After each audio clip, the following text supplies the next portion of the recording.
بسم اللہ الرحمن الرحیم۔ الصلاۃ والسلام علیک یا رسول اللہ وعلی آلک و اصحابک یا حبیب اللہ۔ محترم ناظرین، السلام علیکم ورحمۃ اللہ وبرکاتہ۔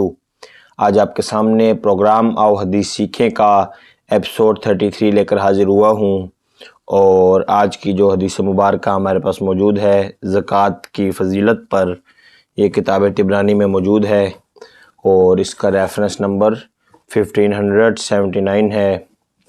حضرت سیدنا جابر رضی اللہ تعالیٰ عنہ فرماتے ہیں کہ ایک شخص نے عرض کیا، یا رسول اللہ صلی اللہ علیہ وآلہ وسلم، آپ کا اس شخص کے بارے میں کیا خیال ہے جس نے اپنے مال میں سے زکوٰۃ نکالی؟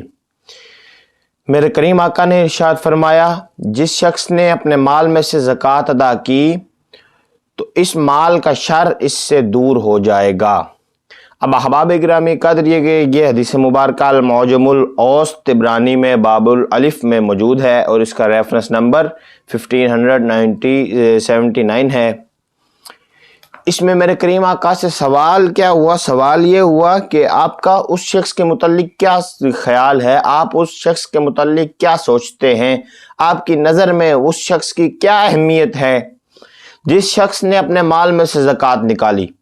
میرے کریم آقا نے ارشاد فرمایا، جس شخص نے اپنے مال میں سے زکوٰۃ ادا کی پس اس نے اپنے آپ کو مال کے شر سے دور کر دیا، کیونکہ مال دولت کا جو شر ہوتا ہے، جو دولت کی لالچ ہوتی ہے، وہ انسان سے بڑے بڑے گناہ کرواتی ہے، اور ہر شخص کے دل میں یہ تمنا ہوتی ہے کہ وہ اس لالچ سے بچے، اس لالچ سے دور ہوئے، اس شر سے بچ جائے۔ تو میرے کریم آقا نے کتنا خوبصورت طریقہ بتا دیا۔ میرے کریم آقا نے ارشاد فرمایا، جس شخص نے اپنے مال میں سے زکوٰۃ نکالی پس وہ دولت کے شر سے، دولت کی لالچ سے دور ہو گیا ہے۔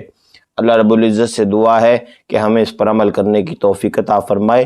میرا مالک ہر دیکھنے والے کی خیر فرمائے۔ خدا